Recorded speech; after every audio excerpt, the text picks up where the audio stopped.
Optics, 29 January, shift 1.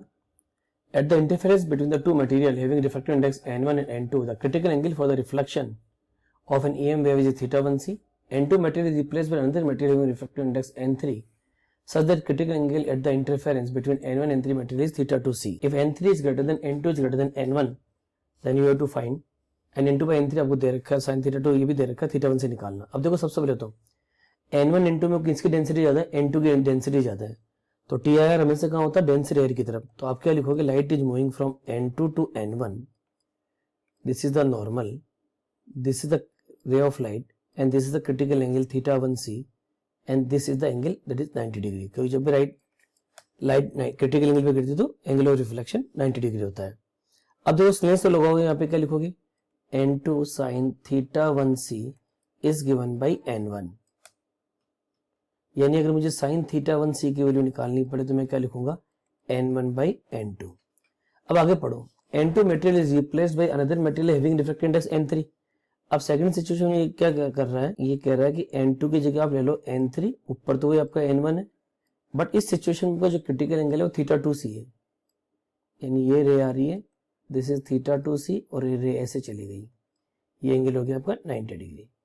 तो again you will apply the Snell's, तो what you will write, n3 sin theta 2c equal to n1 sin 90, sin 90 again 1, so it will remain only n1. तो sin theta 2c can be written as n1 by n3. अब आपको n2 by n3 की value दे रखी है 2/5.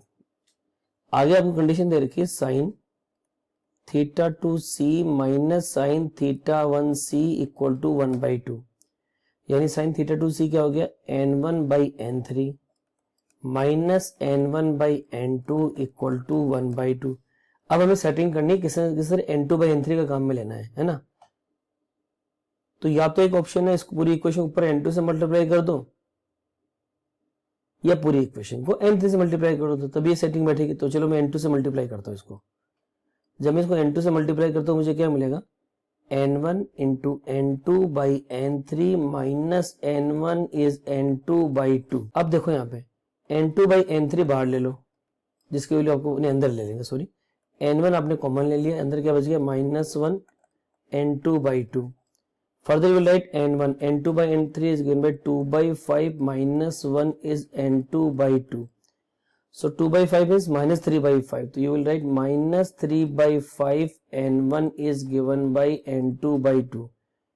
It means we can write -6 n1 is given by 5 n2. अब देखो आपको निकालना sin थीटा 1c है ना पहले तो आप क्या लिखोगे, sin theta 1c is given by n1 by n2, और यहाँ से n1 by n2 की वैल्यू कितनी हो गई, -5/6. So you will write it is -5/6. This is theta 1c. तो अब मैं थीटा 1c की वैल्यू लिखूंगा तो क्या लिखूंगा, sin इनवर्स -5/6. तो देखो वैसे तो कोई ऑप्शन नहीं आ रहा, इसलिए इसको बोनस क्वेश्चन दे दिया था, लेकिन एनटी ने फिर भी ऑप्शन 1 क्लेम किया था, साइन इनवर्स -5/6 n1, क्योंकि देखो इसके अलावा कोई बेस्ट ऑप्शन दिख नहीं रहा आप लोगों को. तो you can also tick option 1, but ultimately it is a bonus question.